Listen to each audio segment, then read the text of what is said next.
Filipina sebagai salah satu ahli ASEAN ataupun daripada negara Asia Tenggara yang majoritinya beragama Kristian. Pentadbiran Kerajaan Negara Filipina menjalankan demokrasi yang dalam bentuk republik berperlembagaan serta sistem presiden. Seorang pemimpin negara memainkan peranan yang mustahak untuk bertanggungjawab dalam memerintah negara dan menjalankan hubungan diplomatik dengan negara lain. Ciri-ciri kepimpinan yang baik dan juga dan mempunyai kebijaksanaan. Pemegangan moral dan akhlak juga merupakan integriti yang wajib diingati dalam sanubari seorang pemimpin. Kemerosotan sesebuah negara dapat disebabkan oleh rasuah. Contohnya, rasuah adalah tindakan yang menerima atau memberikan sokongan dalam bentuk seperti wang, hadiah, bonus, undi, perkhidmatan, jawatan, upah, diskaun sebagai sokongan kepada seseorang untuk melaksanakannya atau tidak melaksanakan kelakuan yang merangkumi dalam kerja formal.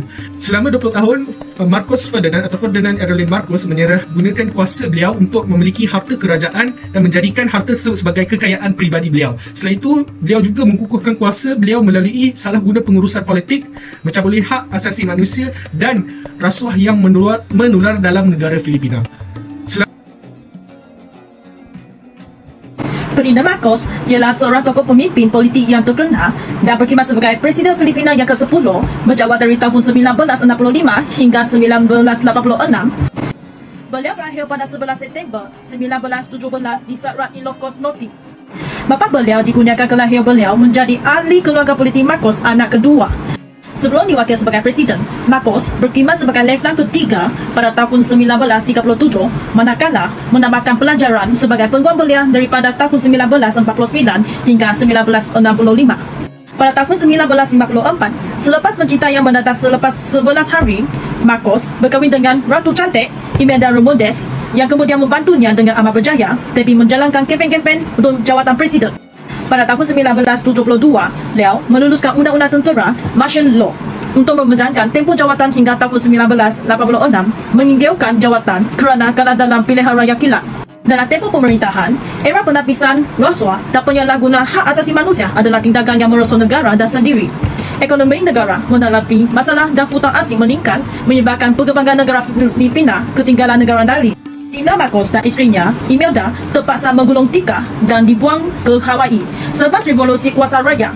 Kalah dalam pilihan raya kilat pada tahun 1986, meninggal dunia pada 28 September 1989 dan menggabungkan mayatnya pada 18 November 2016. Ferdinand Marcos yang dilahirkan pada tahun 1929 ialah isteri Presiden Ferdinand Marcos.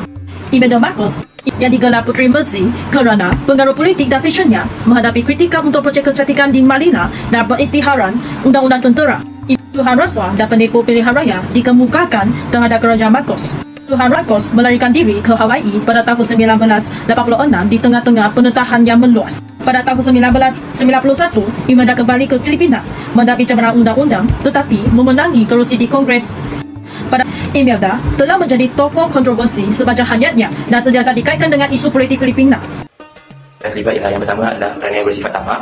Beliau telah menfitnah anak Ibn Lopez iaitu ahli perniagaan Filipina dengan mendakwa bahawa anak pemilik syarikat Eladik Merauke itu. Terlibat ialah yang pertama adalah kerana yang bersifat tamak, digunakan untuk tujuan kepribadian. Untuk yang kedua, kuasa pemerintahan yang tidak terbatas. Di sini dapat melihat bahawa beliau telah menggunakan kekuasaan tentera untuk mengambil alih syarikat Merauke untuk memonopoli sektor ekonomi. Tiga adalah penindasan terhadap oposisi dan pengundi, di mana dia telah menindas dan menahan ahli-ahli oposisi politik, di mana mereka akan ditangkap, dipenjarakan ataupun diasingkan. Kemudian yang ketiga, dan faktor yang keempat adalah sejarah awal sosial ekonomi negara, di mana Filipina memang daripada awal lagi mempunyai sejarah penjajahan di bawah perbuatan Sepanyol dan Amerika yang menyebabkan jurang ekonomi di antara golongan elit dan golongan biasa mempunyai jurang yang agak besar. Dan di mana golongan elit banyak menguasai sebahagian besar daripada kekayaan sumber negara. Berdasarkan slide, terdapat 3 akta yang dikaitkan dengan kesalahan rasuah yang dilakukan oleh bekas Presiden Ferdinand Marcos. Pertama, Presidential Commission on Good Government yang dibentuk pada tahun 1986 bertujuan untuk menyiasat, menyita dan mengembalikan aset kekayaan yang telah diseleweng oleh keluarga Marcos. Kedua, Comprehensive Agrarian Reform Law of 1988 dibuka ketika pemerintahan Presiden Corazon Aquino bertujuan untuk menggalakkan keadilan sosial dan perindustrian. Ketiga, Republic Act 1036 Act atau dikenali sebagai Human Rights Victim Oppression and Recognition Act of 2013. Undang-undang ini ditubuhkan bagi mempromosikan keadilan dan mengenang mereka yang menderita akibat pelanggaran hak asasi manusia. Antara implikasi rasuah ialah yang pertama, rasuah akan kredibiliti negara. Rasuah akan menjejaskan perjalanan demokrasi dan pentadbiran yang cekap. Selain itu, rasuah akan menyebabkan kewibawaan kerajaan tercalar serta sistem tadbir urus akan terganggu. Contohnya, rasuah dalam pilihan raya atau pemilihan umum dalam badan perundangan akan menghancurkan accountability. Selain itu, rasuah akan menjejaskan kerjaya dan profesionalism, di mana individu akan disingkirkan dari jawatan sehingga menyebabkan hilang reputasi profesional serta masa depan yang gelap. Masyarakat kurang percaya terhadap pemimpin juga merupakan implikasi rasuah. Rasuah boleh menyebabkan lingkungan sosial dan politik menjadi tidak stabil. Apabila masyarakat merasakan bahawa pemimpin lebih memihak kepada golongan tertentu atau kepentingan peribadi menyebabkan kemerosotan kepercayaan. Amalan berat sebelah dalam menyerahkan kontrak ataupun projek kerajaan. Kesannya kualiti dan juga masa untuk menyelesaikan projek akan terjejas sekaligus menyebabkan rakyat berfikiran negatif terhadap pemimpin. Contoh, akhir sekali pentadbiran organisasi akan terjejas di mana penempatan pegawai yang tidak menepati piawaian menyebabkan agensi kerajaan tidak mempunyai kepakaran yang diperlukan sehingga menyukarkan pentadbiran dan pengurusan dan perusahaan untuk beroperasi dengan berkesan.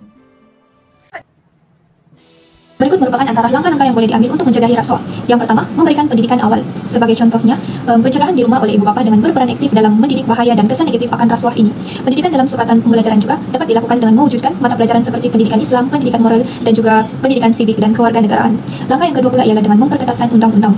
Peraturan dan undang-undang yang ketat dapat memberikan pengajaran kepada pelaku rasuah dan memastikan bahwa mereka bertanggung jawab atas perbuatan mereka.